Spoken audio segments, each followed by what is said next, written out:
My name is Irati Aguirre-Azcuenaga. I come from the University of the Basque Country, and in this 5-minute flash video presentation I will focus on participation and engagement in the media. I'm using my notes so I can stick to those 5 minutes. So we will all agree that participation, or the practice of participation in any environment, involves a co-creation process. So when it comes to the media, we will say that when participatory dynamics are established, some kind of power-sharing relationship is established between the media and its audience. However, most of the times the audience is invited to be involved at an interaction level. So that is why for my research, I select radio programs where citizens could have more of an structural participation. These programs, of course, seem both to be serious and entertaining, and these are programs where tensions are skillfully managed. Tensions between populism and public accountability, tensions between conflict and creative disagreement, and tensions between expression and rational discussion. So in a recent book titled Performing Politics, Media Interviews, Debates and Press Conferences, the author, Geoffrey Craig, studies how contemporary political leaders negotiate the demands of the public, performing political identity across daytime TV show, fan, celebrity, political interviews. Craig, the author, argues that contemporary political leaders are required to strike a balance between their political authority and the revelations of their character and personality, not as an entertaining addition to their political identity, but constitutive of it. So moving from the focus of the carefully rehearsed political subjectivity of the politician to the political form that take experience as the measure of authenticity, the radio form also supposes a certain kind of performance, recognizable as the ordinary citizen who speaks about their lives as their basis of opinion. So I'm going to talk very briefly about the results of a study that I did in BBC Radio Scotland. This was during my stay in Glasgow. I used this kind of methodology that, in a way, we use interviews, in-depth interviews, and ethnographic observation techniques with content analysis. And this was the context a little bit during the Scottish referendum, independence referendum in 2014, in a very specific program called Morning Call at the BBC Radio Scotland.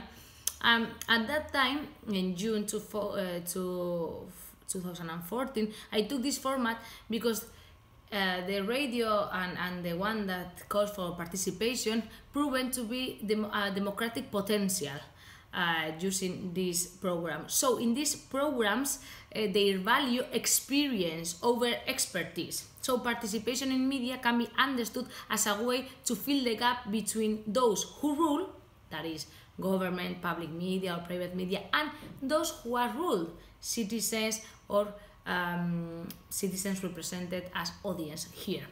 So some of the results of this study underlined that political matters in elitist media, it's important to talk about them, but when we transfer them to phone-in programs where ordinary citizens are participating, we have other kind of debates. Some people were against that. We see also that in the media, when we want to attract people to speak about politics, the shape of the question that is raised is a key factor. So for example, we can ask people to say, how can we improve the menu of the hospitals in our country, because there was like a struggle during those times in Scotland. But people maybe won't call because they are not experts in nutrition. But if we ask for their experience, if we ask which was your experience last time you were in a hospital with the food. They will call and they will share those experiences. So political engagement, we see that can enhance or can be enhanced by programs raising a human experience surrounding that issue. This was a kind of a study, but now I'm going to talk, this was a phone-in program. Now I'm going to talk about another case study which represents just the contrary to the one we have been talking about just now. And this is the Alan Biswick's late night phone-in, which is broadcast on BBC Radio Manchester and BBC Radio Lancashire. I wanted to bring this example because it is a participation program in a public radio, but with a very different remit and very different format comparing to the other examples I have talked about. This is a night open-ended phone-in where the host will just ask, what do you want to talk about?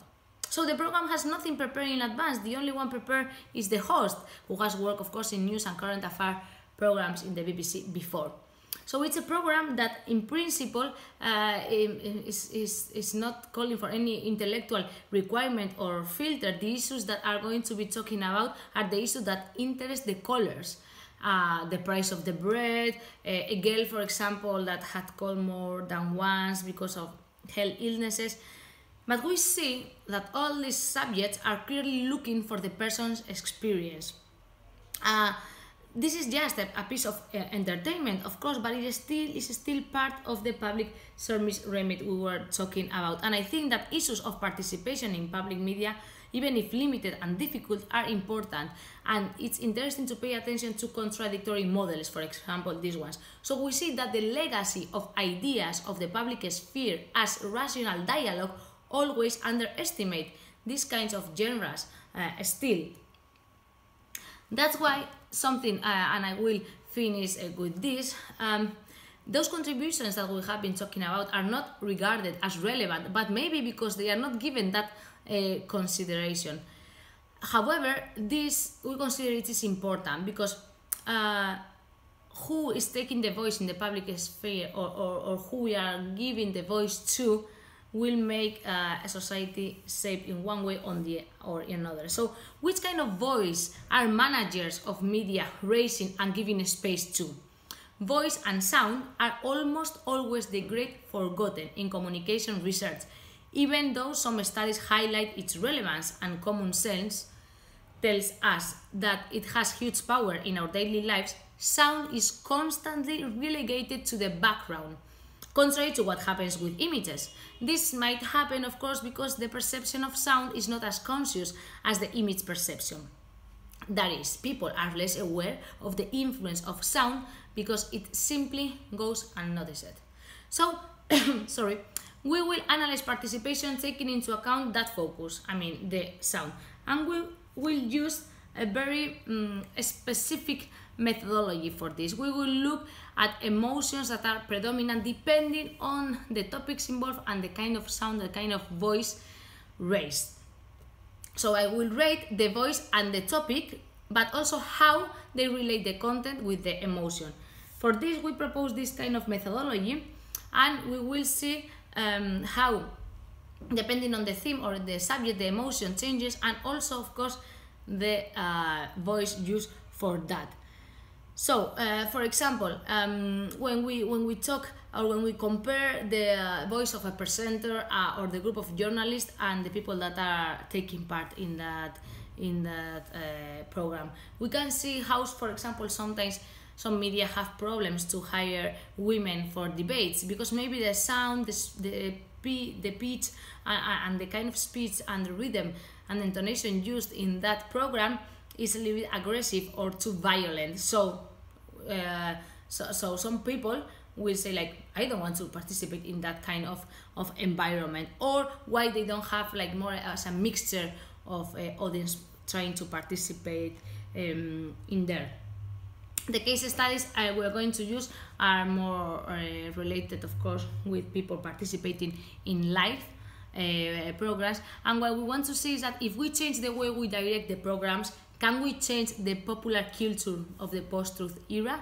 There is, sorry, culture, here we can understand it as a particular way of life or of practices, intellectual, aesthetic, or spiritual development.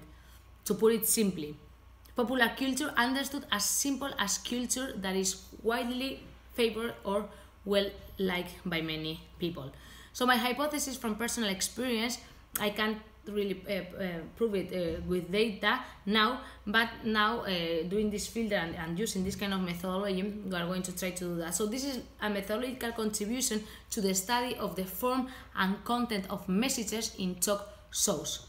With these indicators that I proposed in my methodology and filters, we can actually see which is the correlation between what the conductors and participants convey and how voice and content, and how are those voices and content used, and the correlation between participants and conductor performances, not to leave any participant of the public life with the opportunity to participate in this kind of debates. Thank you very much.